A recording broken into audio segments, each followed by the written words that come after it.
পবিত্র মক্কা নগরী, যেখানে আল্লাহর কাবাগর, সেখানে মানুষ লক্ষ লক্ষ মানুষ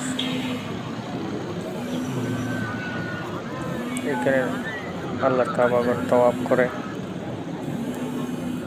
মানুষ হজ করার ফলে মানুষদের লোভ, হিংসা, অহংকার কমে যায়, যা আল্লাহর প্রতি ভয় তাকে আল্লাহর একাত্মতা প্রকাশ করে।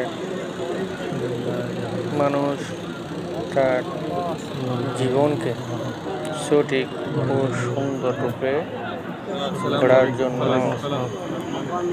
আল্লাহর কাছে